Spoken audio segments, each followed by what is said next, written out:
You got to love a 10-0 start to the season for Duke men's basketball. A very impressive win on the road over Michigan State. Jon Scheyer and company looking really good. Can anybody slow down the Duke Blue Devils? Hi, everybody. Dick Vitale. Hey, make sure you listen, man, to Locked On Blue Devils with J.J. Jackson. He's awesome, baby.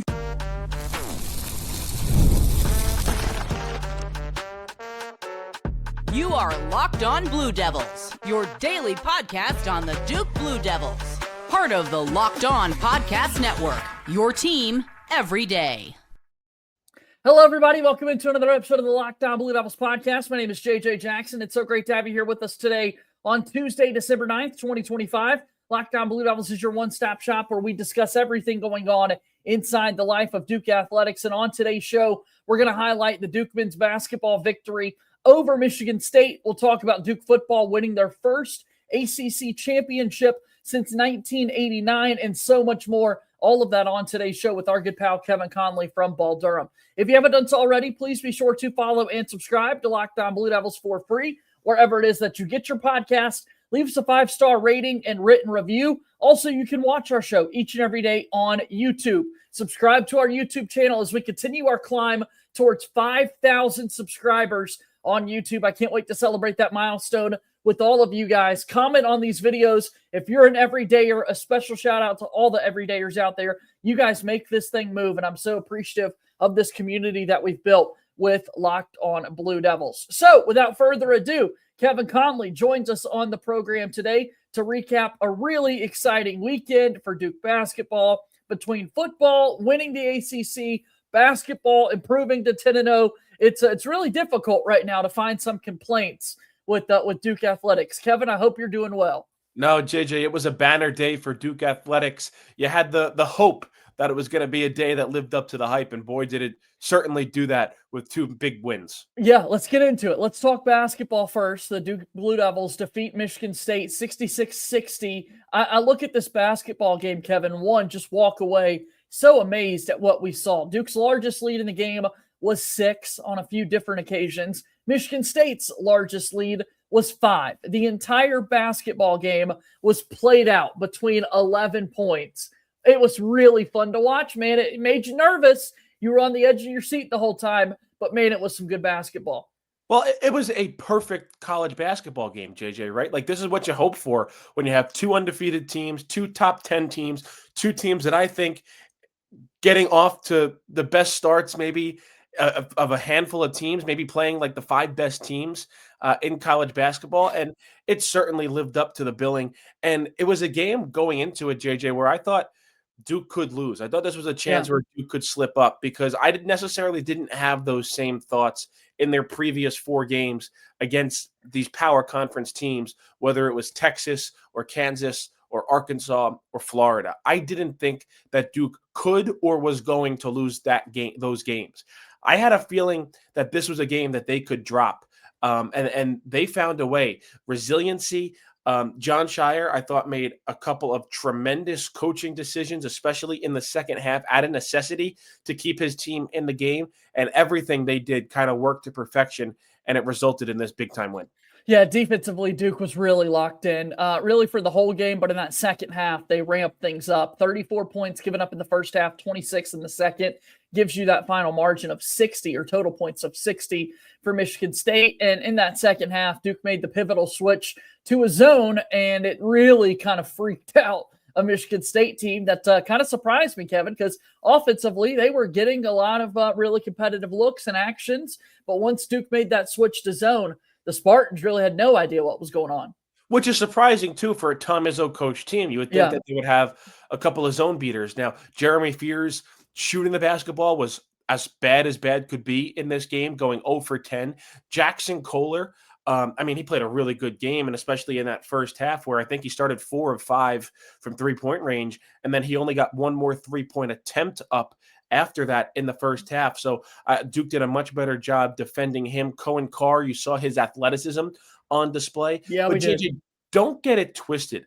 This is not a good Michigan State team of shooting the basketball. And I think a lot of people really watched Michigan State for the first time against Kentucky before Duke played Kansas in the Champions Classic, and they saw a team that couldn't miss from three-point range, that made 11 of 22 three-pointers.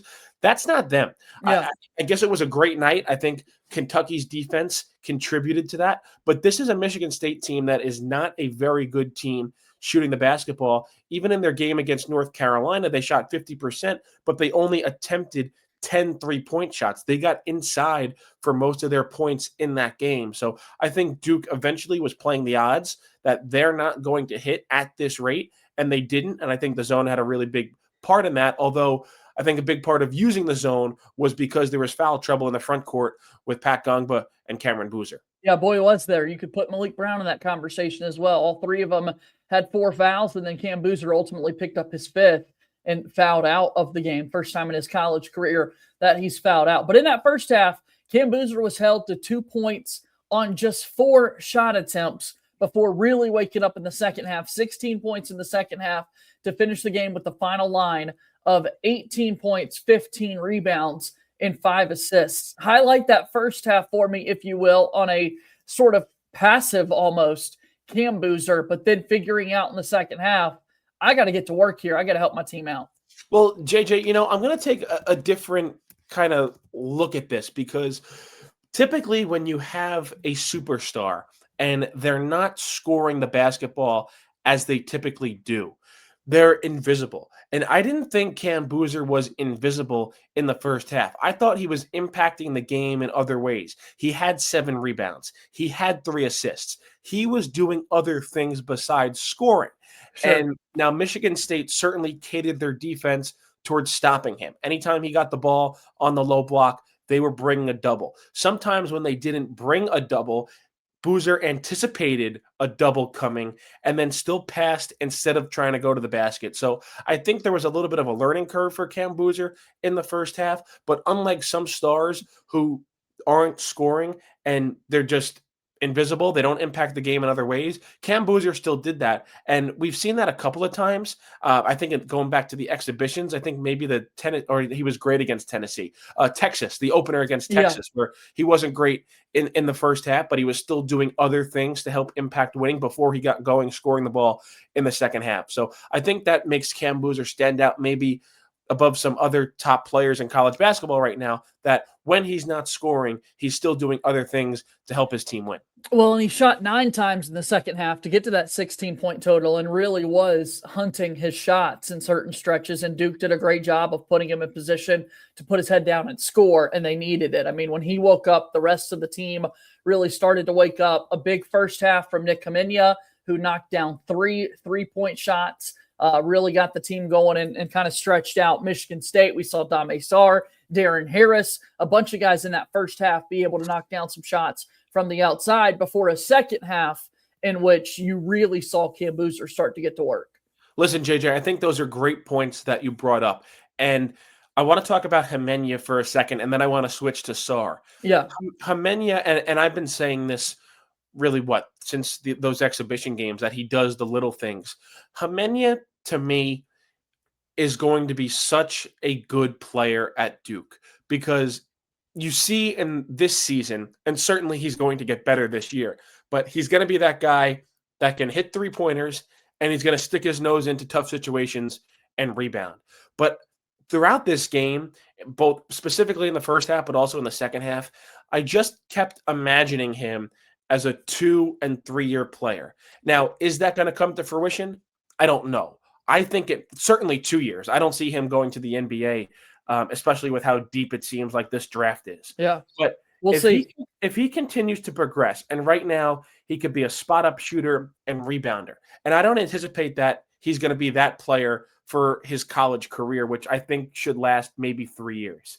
This kid's going to be good, JJ. He is not afraid of anything. I don't want to say he's like a Grayson Allen, because I don't think he has that same athleticism and that same ability to be a dominant one on a team. When I say one, I mean top scoring option. But like, this kid is going to be something special, I think, in the next 2 to 3 years. And then switching to Sarr, but when you look at the totality of his stat line, not great. 3 points, 1 of 3 shooting, or 4 points, 1 of 4 shooting. He did play 20 minutes, but I think it was a major step in the positive direction from him, because in previous games, you saw hesitancy. You saw somebody who was unsure of himself and lacking confidence. And especially in that first half, I thought he played really well where all 4 of his points came. And even in the second half, you saw him in his 2 shots, the 1 3-pointer coming in a clutch situation that he missed, but that he was willing to take. Yeah. So I think it was a positive step in the right direction for Dame Sarr, even though the stat line is not going to stand out at you if you were ever to go back and look at the box score of this game. Yeah, bottom line, I really want to see this team continue to put together great work, and I think we will see Khamenia and Sarr specifically continue to get better game by game for Duke here. Caleb Foster, Isaiah Evans, the backcourt for the Blue Devils, haven't really highlighted them yet. They certainly made some winning plays down the stretch. Let's get to that here in just a moment on Locked On Blue Devils. Locked On Blue Devils here today is brought to you by our friends over at Game Time. The World Cup is coming back to North America for the first time since 1994, and with 48 teams for the first time ever. It's going to be massive, but let's be honest, getting tickets is usually the hardest part. That's why the Game Time app is clutch, finally giving fans a real advantage when it comes to snagging seats. With Game Time, you can track price drops in real time, get alerts when great seats open, and buy tickets the moment that they hit the app. It puts the power back in your hands and makes going to the World Cup realistic instead of impossible. Pull up the app. The layout makes it so simple to scroll through the matchups and compare seat views so you know exactly what to expect when you're walking. Prices include fees up front, which I love. No last-second surprises at checkout. So go ahead and take the guesswork out of buying World Cup tickets. Every match, concert, or event with Game Time. Download the Game Time app, create an account, and use code LOCKEDONCollege for $20 off your first purchase. Terms apply. Again, download the app, make an account, and use code LOCKEDONCollege for $20 off. Swipe, tap, ticket, go. Download Game Time today, a proud sponsor of Locked On Blue Devils.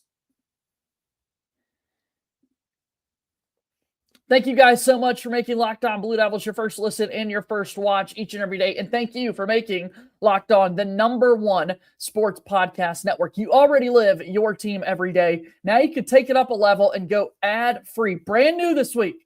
Join the Everydayer Club and get Locked On Blue Devils with no interruptions, members-only Discord access, and more. All for just $5 a month or $50 a year. Go to lockedonbluedevils.supercast.com or check the link in the show notes to learn more. Again, ad-free versions of Locked On Blue Devils if you join our Everydayer Club with the Locked On Podcast Network.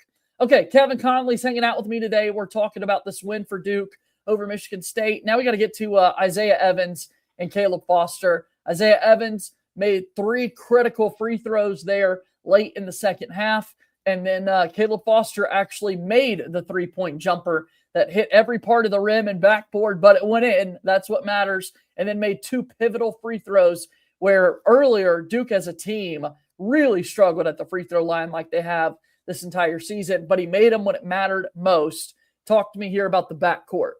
All right, JJ, who do you want me to start with first, Evans or Foster? Let's go with Evans. He's been the guy that we talked about with the winner for against Florida. So let's go Evans here. So you mentioned the 3 free throws, very clutch, that pushed Duke to a 5-point lead, which obviously they ended up needing. But I'm going to go back about 3 minutes before that. And how about the 3-pointer that he hit to put Duke in front? They were trailing 52-53. He comes down, he hits a 3-pointer. They go up 55-53. That was such a clutch 3-pointer in the game. And, you know, we said this after the Florida game. And to be honest, that was the last time Michigan State led in this game after Evans hit that 3-pointer. But he could be struggling from 3-point range and with his shot, but he doesn't care. He thinks the next shot is always going in. And you're seeing that he's not fazed at taking the big shot in the big moment, which I think is a really important characteristic to have for a basketball player. So yeah, Cam Boozer was dominant in the second half, but the reason why Duke won this game late was because of Isaiah Evans and Caleb Foster. And then Caleb Foster, I mean, just how about him? I mean, this is the performance that you wanted to see, that you needed to see on the road against the top 10 team, and he's able to close the game out. You mentioned the three-pointer, which put Duke up 6 and really got that breathing room with about 15 seconds to go. And how about those 2 free throws, JJ? Something he didn't do against Florida, where he could have made a 1-point game, a 3-point game. This was so clutch because you made it a 2-possession game and you basically end the game. And I think it was still a 1-and-1 for that first free throw. And that's where you're really holding your breath, because you have to make the first one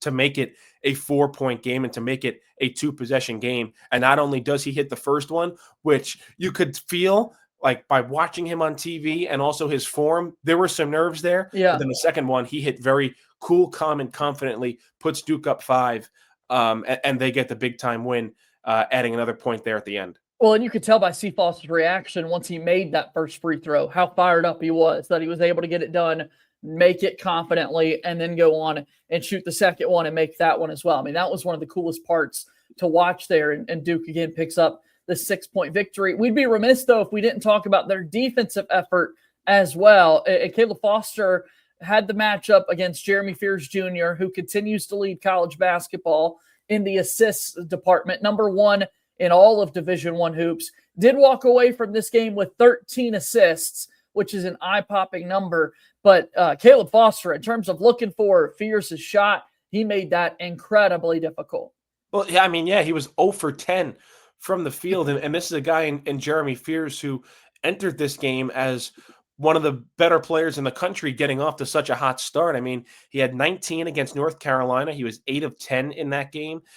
He had 8 points and 6 rebounds and 13 assists against Kentucky in Michigan State's blowout win.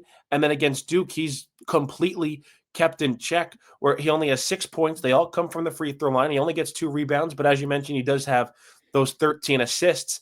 So yeah, I think Duke did a great job on him and limiting him. And that was a key to winning this game, because as you mentioned, it's a Duke team that only gave up 26 points in the second half. And Michigan State shot 10 of 33 from the field in the second half. After in the first half, they were kind of shooting a same percentage, but the big thing was that they hit 6 3-pointers. In the second half, they only hit 2.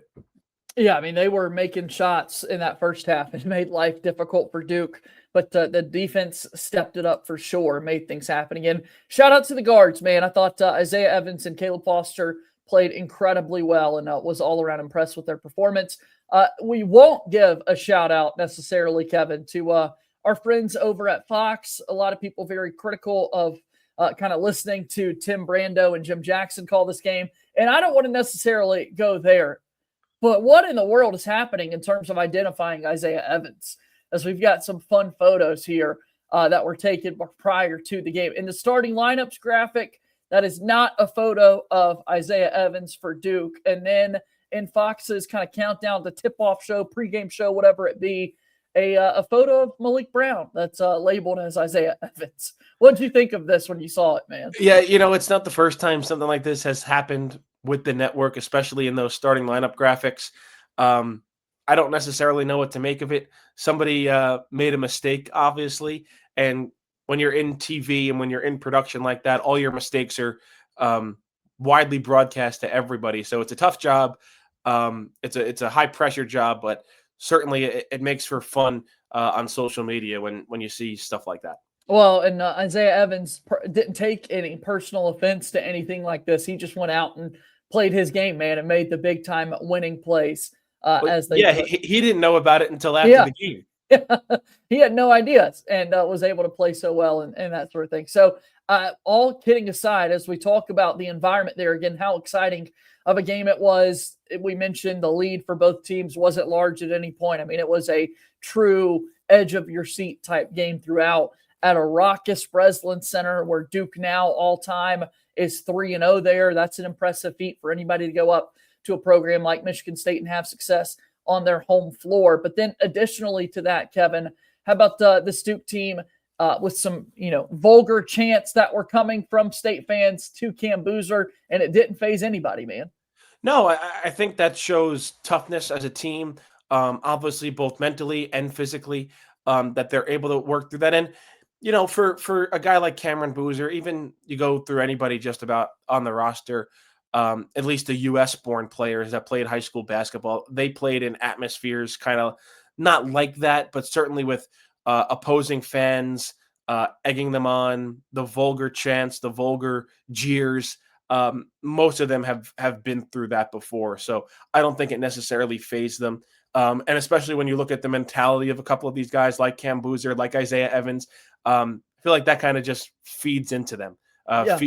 feeds into that beast that lies inside of them. And you saw that in the second half. And all of the locker room videos that Duke puts out after the fact, you could see how excited and fired up these guys were by their performance and whatnot. So 10-0 start to the year for Duke. Pretty good stuff, man. And now they've got a long break as they go through exam week. We're still 1 full week away until we see Duke on the hardwood again when they'll play a home game against Lipscomb. So plenty of time for these guys to rest, recover, and get set to go for a couple of more non-conference games. And then before you know it, we're into the calendar year 2026, Kevin, and we're into ACC play. Well, a much-deserved break. I want to add to that because remember when we talked about in the summer when the schedule came out and we're like, oh, man, like what is Jon Scheyer thinking? Like this team could have 3 losses before Thanksgiving and like they could still be a really good team. I don't think anyone necessarily expected them to be 10-0 at this point. So you get 10 days off in between games. I think it's great that they have the Lipscomb game as a warm-up game just to get your legs back underneath you before you go back to Madison Square Garden and you play Texas Tech. And then you have another break for Christmas. And when you come back for the new year, you kind of have another little warm-up game at home against Georgia Tech because they have been pretty dreadful to start the season before a 2-game road swing at Florida State and then a massive one at Louisville. So, the schedule, I think, kind of works out for this team that they do get to get their legs back underneath them because they're going to have extended breaks here over the next couple of weeks.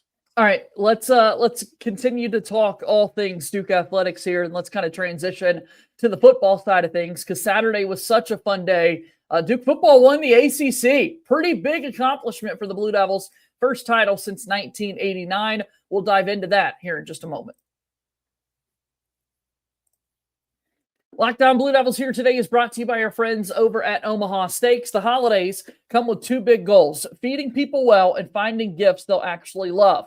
And when you want both handled in one move, Omaha Steaks is the way to go. From hosting to gifting, they deliver the world's best steak experience right to your door. Because during their Sizzle All the Way sale, you could stock up and save in a huge way. 50% off site-wide at omahasteaks.com, and it gets even better. Locked On College listeners get an extra $35 off with code COLLEGE at checkout. That's code COLLEGE at checkout. I love how easy it is to gift this. Shows up frozen, packed beautifully, and ready to cook. The steaks are perfectly aged and insanely tender. It's restaurant-level quality at your home. Save big on gourmet gifts and more holiday favorites with Omaha Steaks. Visit omahasteaks.com for 50% off site-wide during their Sizzle All the Way sale. And for an extra $35 off, use promo code COLLEGE at checkout. Terms apply. See site for details. omahasteaks.com, code COLLEGE. Omaha Steaks, a proud sponsor of Locked On Blue Devils. Okay, Kevin Connelly from Ball Durham's hanging out with us here. We're talking about Duke football now, winning the ACC for the first time since 1989 as the Blue Devils win in overtime 27-20. Kevin, in our final segment here, I want to celebrate the win, the game, the accomplishment, and really have no discussion on the college football playoff dynamic of it all. Don't want to take away that. We'll save that for another day. You and I could talk about that. We could talk about the bowl game coming up and whatnot. But just how about this football game where Duke had the opportunity to avenge a 31-3 deficit at the start of the fourth quarter in their own place, a 34-17 loss against Virginia, and to come out and make the winning plays that they did. Listen, JJ, I would love to get into the whole college football playoff and automatic berths and at-larges and the ACC and all this stuff. We could do it for 50 minutes because that's how many thoughts I have. And it pertains to Duke as well, right? Because this is the only thing I'll say on it. If this is December 9th, 2026, Duke's getting ready for the college football playoff, and with the new rules that go into effect next year. So, we'll save that for another day because I have a ton of thoughts on it. But listen, with this team, and I was pretty vocal on my own show and on your show, there were parts of this season where I thought this team was weak mentally. I thought the coaching staff did a really bad job preparing them, having them ready to go. The miscues, the self-inflicted wounds. And you still saw that throughout the season. You still saw that in this game. But the fact that they were able to overcome that, like you've seen the growth that they've had mentally. They've matured as a football team. The coaching staff has kept them together. They never lost the locker room. And I think they should be commended for that. If I'm going to criticize them for when I think they're not doing a great job, I'm going to praise them for when I think they are doing a good job, because that's only fair when you're in this job and you're in this business. And especially late when it looks like you have the game sewn up and then you give up the 10 points, especially the 96-yard touchdown drive in a minute and change that evens up the game.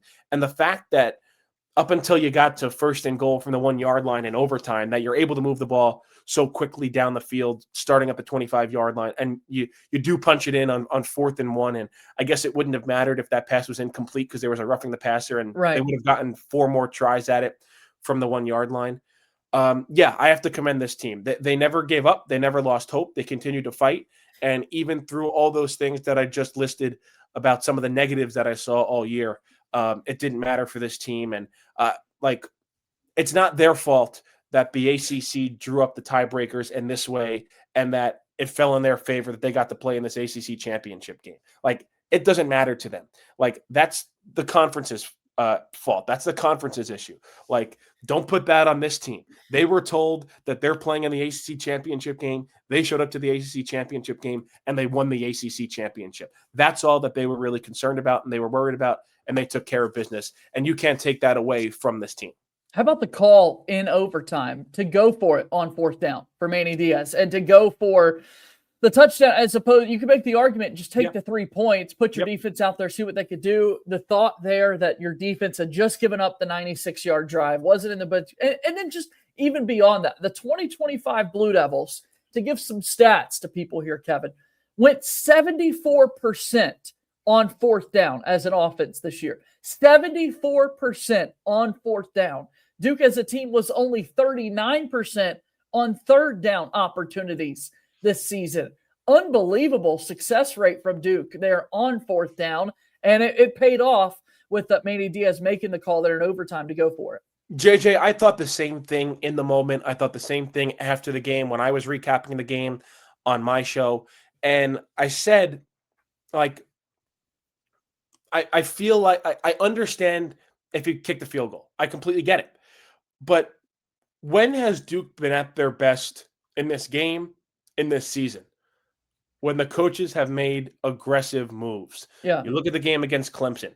You look at really the last, including this game against Virginia, the last 3 weeks. The fake punts, the fake field goals, going for it on 4th down. That's when they've been at their best. And I think, 4 tries from the 1-yard line. They never tried a quarterback sneak. Why? I don't know. But I would have tried to get a touchdown as well. Like, I fully get if you're in that camp of saying, like, hey, you need points. You can try to extend this game by kicking a field goal. But, like, no, man. Like, yes, the ACC championship was on the line, but what did this team really have to lose? Yeah. Like, did they, as I just kind of said that, they won a tiebreaker. Like, did they deserve to be there? Were they the best team in the ACC? Did they have a legitimate chance at making the college football playoff? The answer to all those questions are probably no. So, like, go out there and win the game. Don't just try to have Virginia have a miscue and whatever. Play not to lose. Go out there and win the game. And then Virginia, even though they had the 15-yard penalty, it was still 1st and 10. They lost the game on their own. They panicked. They ran a trick play. Like, why? I still can't understand that. Like, Virginia's going to a bowl game, whatever. Like, they're not. If they won, they were going to the college football playoff. Like, their season ended on a trick play on 1st and 10 in overtime in the ACC championship game. If I was a Virginia coach, player, or fan, I would still be sick and unable to sleep at night because of that. I just couldn't understand that's how they were going to end their season. Shout out Luke Mergott, man, making that pick, that big time play, and winning it, sealing the victory for Duke. And the Blue Devils, ACC champions, first time since 1989. It's football, man. Like, this is crazy. It's a conference that Florida State, Clemson, Miami always dominate the headlines. And Duke won the ACC. This is fun, man. I love this. You wish it had a better ending in terms of the playoff.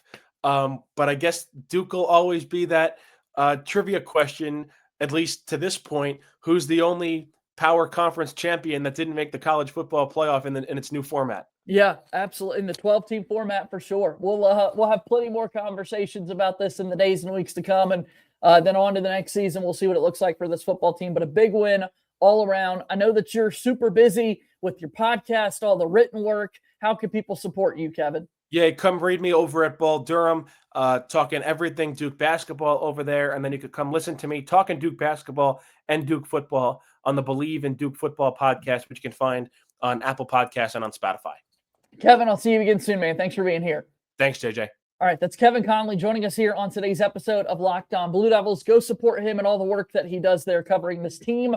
Really exciting win for Duke, again over Michigan State to improve to 10-0 on the hardwood, and ACC champions for Duke football. Pretty fired up about all of that. Be sure to subscribe to us on YouTube. We're getting closer to 5,000 subscribers and can't wait to celebrate that milestone with all of you guys. Subscribe to us for free wherever it is that you get your podcast, and check out the all-new Locked On Everydayer Club. You can find out more information in our description below. That'll do it for today's show. As always, go Duke. I'll talk to you tomorrow. My name is JJ Jackson. Thank you and good day.